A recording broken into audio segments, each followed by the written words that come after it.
নমস্কার এভরিওয়ান, সবাইকে ওয়েলকাম করছি নতুন একটি রেসিপি দেখার জন্য। আশা করি আপনারা সবাই ভালো আছেন। আজকে শুধুমাত্র আটা দিয়ে একটা পিঠা রেসিপি নিয়ে আসলাম। পিঠা তো আপনারা অনেকভাবে খেয়েছেন, অথবা চালের গুঁড়ো দিয়ে সবসময় খাওয়া হয়। আটা দিয়ে কি কখনো এই ধরনের পিঠাগুলো খাওয়া হয়েছে কিনা জানি না। আজকে কিন্তু এই পিঠাগুলো শেয়ার করব, আশা করি আপনাদের ভালো লাগবে। তার জন্য আটা নিয়েছি প্রায় 200 গ্রামের মতো, আর বাটির মাপ করে প্রায় 1 বাটির মতো আটা হয়েছে।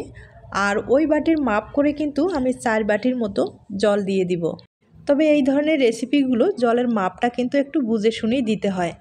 জল আমি প্রায় 4 বাটির মতোই দিয়ে দিলাম। এখন যেটা করতে হবে, এখানে স্বাদ অনুযায়ী একটু লবণ দিয়ে দিতে হবে, আর খুব ভালোভাবে একটু মিশিয়ে নেব। চালের গুঁড়ো দিয়ে হয়তোবা এরকম ধরনের পিঠাগুলো অনেকেই খেয়েছেন, তবে আটা দিয়েও যে এত সুন্দর পিঠা তৈরি হয়, আর এই পিঠাটা খেতে এতটাই টেস্টি হয়, আপনারা একবার তৈরি করে খেলে এর স্বাদ কিন্তু কখনো ভুলবেন না। তবে আমি একটু কিন্তু বাড়িয়ে বলছি না, আপনারা অবশ্যই বাড়িতে একবার হলেও ট্রাই করবেন। আর আমি তো হারিয়ে যাচ্ছি না, আপনারা ভরসা রাখতে পারেন। আর অবশ্যই কিন্তু কমেন্টে জানিয়ে দিতে পারেন আপনার পিঠাটা কীরকম হয়েছে। আমি হাফ চামচের মতো বেকিং পাউডার দিলাম। খুব ভালোভাবে মিশানোর পরে কড়াইটা আমি চুলায় বসিয়ে দিয়েছি, আর খুব ভালোভাবে এ পর্যায়ে কিন্তু নেড়েচেড়ে নিতে হবে। চুলার আঁচটা বাড়ানো যাবে না, একবারে কম করে দিয়ে এভাবে নেড়েচেড়ে নিতে হবে। আটার এই মিশ্রণটা খুব তাড়াতাড়ি কিন্তু ঘন হয়ে আসবে, আর দেখতেই পাচ্ছেন প্রায় ঘন হয়ে আসছে। আর এখন কিন্তু কোনো অবস্থায় নাড়াচাড়া বন্ধ করা যাবে না। আর আটার এই মিশ্রণটাকে একবারে কিন্তু ফোমের মতো তৈরি করে নিতে হবে। আটার মিশ্রণটা প্রায় ঘন হয়ে গেছে, আর অল্প সময় কিন্তু নাড়াচাড়া করতে হবে। বেশি ঘন করতে গেলে এগুলো কিন্তু ঠান্ডা হওয়ার পরে আরও জমে যাবে। তাই মিশ্রণটা কিন্তু এভাবেই আমি রেখে দিলাম, পুরোপুরি ঠান্ডা করে নেব। আর ঠান্ডা করার পরে মিশ্রণটা কিন্তু দেখতেই পারছেন একবারে কিন্তু প্রায় ঘনই হয়ে গেছে। আর কিছুটা মিশ্রণ কিন্তু আমি আলাদা করে নিলাম, একটু ফুড কালার দেব। তবে আপনাদের ফুড কালারটা পছন্দ না হলে সেক্ষেত্রে স্কিপ করতে পারেন।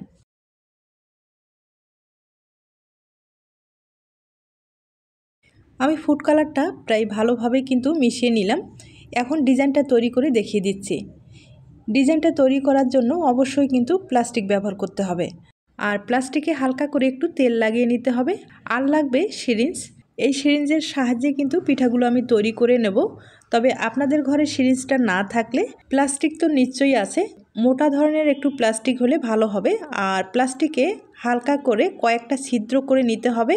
এরপরে কিন্তু এভাবে সিরিঞ্জের মতো পিঠাগুলো তৈরি করে নিতে হবে। এই পিঠাগুলো তৈরি করা কিন্তু একবারেই সহজ। সিরিজটা যদি ঘরে না থাকে তাহলে কোনো সমস্যা নেই, মোটা একটা প্লাস্টিকের সাহায্যেই সহজেই ডিজাইনগুলো তৈরি করে নিতে পারবেন। চালের গুঁড়োটা কিন্তু সব সময় থাকে না, আর যারা শহরের দিকে থাকে, মানে শহরে বসবাস করে, তাদের ক্ষেত্রে কিন্তু এগুলো পিঠা তৈরি করার কোনোটাই সময় নেই। তাছাড়া অনেকেই কিন্তু চালের গুঁড়োটা ভেজালও মনে করে, ভাঙবে কোন সময় বা চালের গুঁড়ো কিনবে কোন সময়।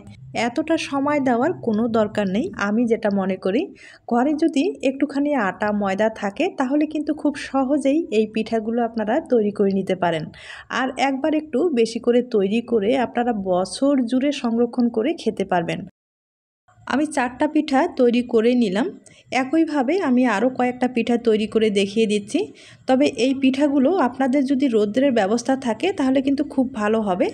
আর রৌদ্রে যদি শুকিয়ে নিতে পারেন, এই পিঠাগুলো কিন্তু দীর্ঘদিন ভালো থাকবে। তবে ফ্যানের বাতাসে কিন্তু একটু সময় নেবে এই পিঠাগুলো শুকাতে, প্রায় 2 দিনের মতো সময় লেগে যেতে পারে। আর যদি রোদ থাকে তাহলে কিন্তু 1 দিনের মধ্যেই শুকিয়ে যাবে। আমি অনেকগুলো পিঠাই কিন্তু তৈরি করে নিয়েছি, আর এগুলো পিঠা আমি রোদ্রে শুকিয়ে নেব। পিঠাগুলো আমি শুকিয়ে নিয়েছি, আর প্রায় 1 দিনের মতো সময় লেগেছে শুকাতে। আর শুকানোর পরেই পিঠাগুলো কিন্তু দেখতেই পারছেন কত সুন্দর হয়েছে। এভাবে আপনারা দীর্ঘদিন পর্যন্ত সংরক্ষণ করে খেতে পারবেন। এবার চলুন কয়েকটা পিঠা আমি ভেজে দেখিয়ে দিচ্ছি। এই পিঠাগুলো হালকা আঁচে কিন্তু ভেজে নিতে হবে। আর দেখতেই পারছেন ভাজানোর পরে কত সুন্দর হয়েছে। একইভাবে আমি বেশ কয়েকটা পিঠা ভেজে আপনাদের দেখিয়ে দিচ্ছি।